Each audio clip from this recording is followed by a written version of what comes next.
Emily! You get out here at once! Huh? I want you out of here today, okay?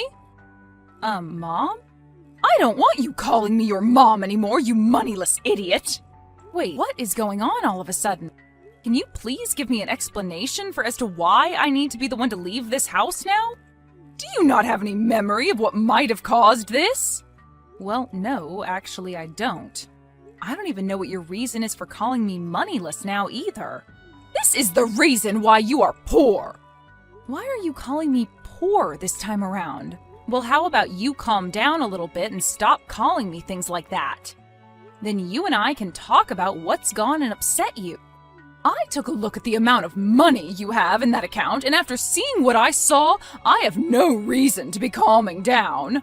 You were taking a look at the money in my account?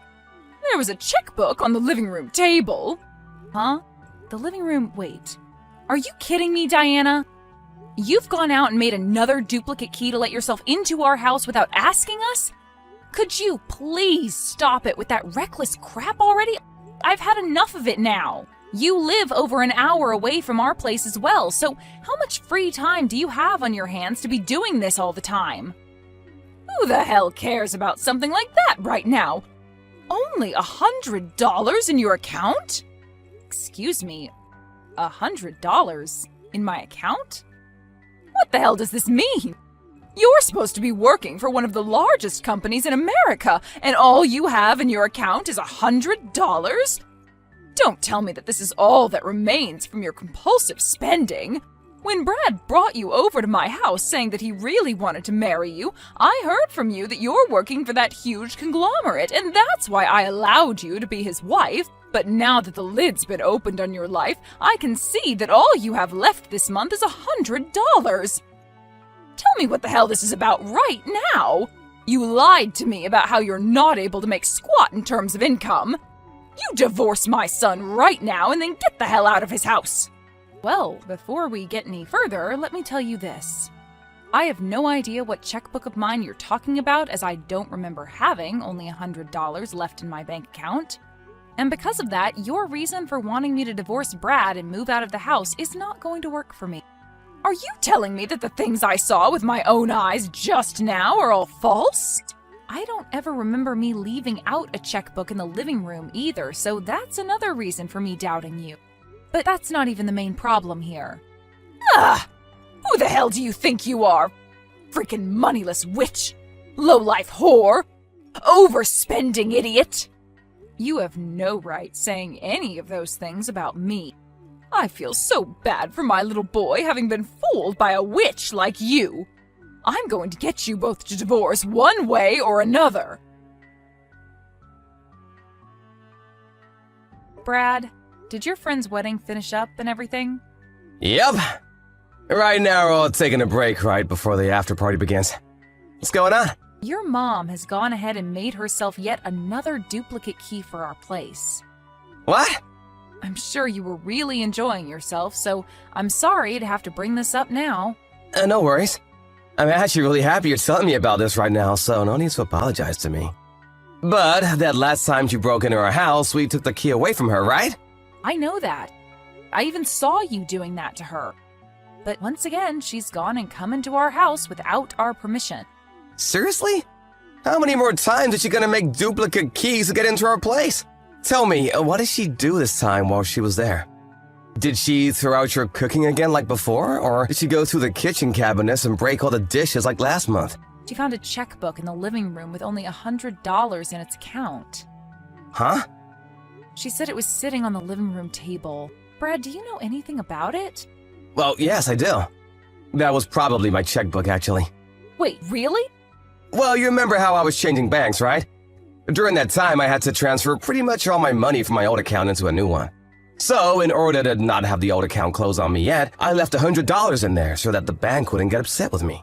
And well, in this day and age, we don't really need checkbooks anymore, right? So I must have just set it down there on the table and forgot about it. I see. That's why that old account only has $100 left in it. That's right. And as I was on my way to the wedding this morning, I was looking for a gift bag to put the present I got my friend into, and so I was shuffling through all the drawers trying to find one. And well, while that was going on, I happened to actually find that older checkbook, and that's probably why I ended up putting it on the table and never placed it back into the drawer. I was in a hurry, right? So I just left it there then. Now things are starting to make sense. I was wondering why I would have even pulled that old checkbook out in the first place, and now I remember what happened with it. See, I kind of get it now. Right now I'm still on my way home from the business trip I've been on, so I haven't had any way of telling what all happened within the house while your mom was there. I'm sorry that leaving the checkbook out like that caused so much trouble for you. I'll talk with my mom about this. Yes, please do. Hold on a second. What's up? With what's happened here, don't you think we can use it to our advantage? What do you mean by that? Remember the last time my mom came in by herself with that duplicate key she made, and we talked about how horrible that was for us? You're talking about that conversation? Yep. I was actually being serious about all I was saying, so what'd you think? Good point. If you really are all right with going through with something like that, then by all means, let's do it. Well, there we go then. I know this is only going to cause a bit more trouble for you, so please forgive me for the time being. No worries, Brad. I trust that you'll be able to handle this for us. Thank you. And we're both back at the house? Let's get our brains together and perfect our plan. All right. Emily, I'm sure by now you've started to come around to listening to what I say, right? I saw on the living room table a couple of divorce papers, and on them were yours and my son's signatures. Huh? Diana. Once again, you've come into our house without our permission. This is not about that. What this is about is you getting divorced from my son, right? I think me talking to my son about how you only have $100 left to your name in that account really ticked him off. I see. So you told him about that then? Well, then you must be aware of this. That happened to be your son's checkbook that was on the table. Stop lying, you moneyless witch! Ugh. I'm not lying to you right now, though. The fact that you're blaming me over something like that without even checking the name on the checkbook first shows me a lot of warning signs about you. And Brad was saying the same thing you are now, trying to cover for you overspending all the time on yourself. But seeing now that there is divorce paperwork all filled out on that table from you two, my words to him finally worked their magic. And the reason they finally worked is because I'm right. So you, being the moneyless freak that you are, need to hurry things up and leave my son. Is that right? Well, this was supposed to be my final warning to you. Warning? You don't seem to care at all about your son and only want what's best for yourself, since you're not even listening to what he's been trying to tell you. Huh? Well, I've had enough, and I am no longer going to try and tell you off. Goodbye. What the hell are you talking about? Well, whatever. You guys are already getting a divorce now, so I don't give a crap what happens to you after. I'm looking forward to seeing my son come back home to me again after this. I'm going to clean his room up right now for him, so that when he comes back to me, he'll have a lovely room to sleep in. Emily, I just finished work. Good work today. I took a look at those screenshots you sent me of that conversation with my mom. I guess she really isn't listening to either of us, just as we thought she'd do. Seems that way. I was really trying to give her one last chance by telling her the truth straight up, but I guess she doesn't even trust my word. She's been that way for decades now, but I guess even time couldn't fix it for her. If anything, it's only made her worse, to the point that even I can't handle it anymore. Brad, are you going to be okay? I understand what's going to happen here, but she is your mom, right? Are you really sure that you're okay with what we're about to do? Yep. And you really don't have to worry about me because I'm all for this. Actually, this has a boatload of benefits to it, and I'm gonna feel amazing having her out of my mind once and for all. I think I can finally understand what my dad must have gone through with her that made him run away like that. She is really not good for anyone to be around, that monster. The kind of monster that thinks only about herself, no matter the outcome. Yeah. Emily, thank you for checking up on me there. But I'm totally set with what we plan to do, so don't worry. All right. Okay, then. Now, I'll see you at the new place. Yes. I'm leaving the house right now.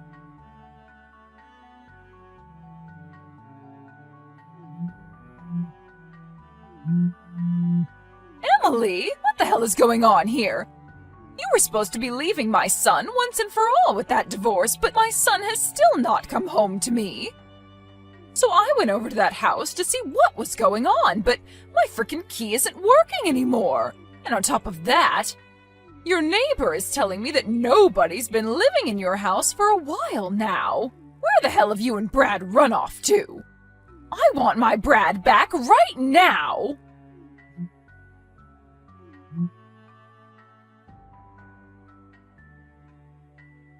Mom, you stop texting Emily about everything right now! Brad? Where are you right now? You have left that witch already, so hurry up and come home to me. I want the two of us to start living happily together again, just like we had been doing years ago. Happily, huh? Mom, was there ever a time you and I lived happily together? What are you trying to say? You and I were able to live together for a very long time, right? Even when your dad ran away, you stayed right by my side the whole way. And if it wasn't for me doing that, Dad would have never been able to set himself free. Huh? I know about who I am to you. You forced Dad to impregnate you so that he'd have to marry you, and the baby that you forced happens to be me, right? Huh? Wait, that's, And because of that, Dad, who has been so scared of you the whole time we lived together, was never able to flee. But Dad had a plan, and that was to one day use me as bait to get himself time to leave the house without you ever being around to stop him. And that's why in the end, he was able to get away, and I was left with you, with nowhere to run myself. What did you say? I'm far older now, and all of that is nothing I need to worry about anymore. You don't need to worry about it? I have a wonderful woman by my side now, my wife, and she happens to be someone that I never want to lose, no matter what. What? What are you talking about right now? You already divorced her, and the only woman you need to worry about now is me. We didn't get a divorce. Huh? The divorce papers that you saw on our living room table were all fake. Fake? You were the one that came into our house without permission and started to go off on Emily saying that the checkbook with $100 was hers and that she needed to leave me for good. So we wanted to see how you treat Emily if we place fake divorce papers down for you to walk in on. We also wanted to see how you react to me trying to tell you the truth about the checkbook, but you never bothered listening to me. And well, we found out in the end how you'd react. Things turned out the way we didn't want them to with you, to the point that all we could do was laugh.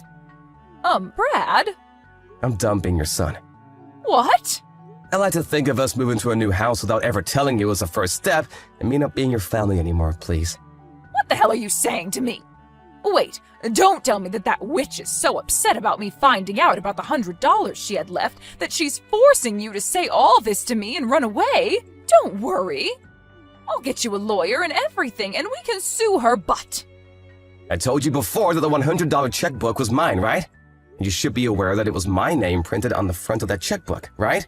Well, you totally ignored my name on it and blamed Emily as though she used all of her money up on herself and then asked for her to leave me. But for someone working for that large of a company to use up all her earnings to have only $100 left... I'll tell you one last time. That checkbook with only $100 in it is mine. And I explained to you before what that checkbook was and why it only had $100 in it, right? The fact that you're acting as though I never told you any of this. Do you have any idea how I'm feeling about that? Brad? No. There's no point in trying to talk with you anymore. So we're done here. Huh? This is me cutting ties with you. Wait! Stay the hell away from us forever.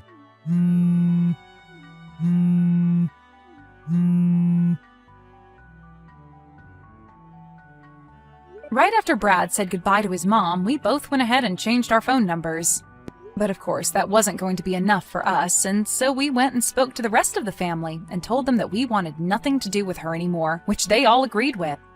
And after we felt secure that she wouldn't ever be able to find us, Brad started trying to get in touch with his dad again, who apparently moved to England. There he happened to open a store of his own, which he's running. And when Brad got in touch with him again, his dad asked him to come out there and help with the business. As for myself, I asked my company if I could start working remote from England, and they agreed to my wish, as long as I came back once a year for a planned meeting. A little while after we had moved out of the country, Diana heard from somewhere that her son and his wife had moved overseas. At that point, when she thought she'd never be able to give up, she stopped. I guess the knowledge that she could literally not get to us now without a plane ticket really got into her thick head. She's gone and settled down now and has moved into a retirement home where she's going to live the rest of her life now, since she has nobody left to come and take care of her. Neither Brad nor myself ever saw something like moving to England as ever being a part of our lives, but I think that it's really been the best choice we've made as a couple. I no longer have the fear of ever having to see his mom again, and he finally has been able to reconnect and work with his dad that ran away from him so many years ago. In hindsight, having Diana act as a complete lunatic around us was a blessing, and I hope that she ends up in as good of a place as we're in someday. Thank you for watching and listening. We hope you enjoyed the video. Don't forget to like this video and subscribe. Also, feel free to leave a comment about what you thought of the story. We look forward to seeing you at the next story.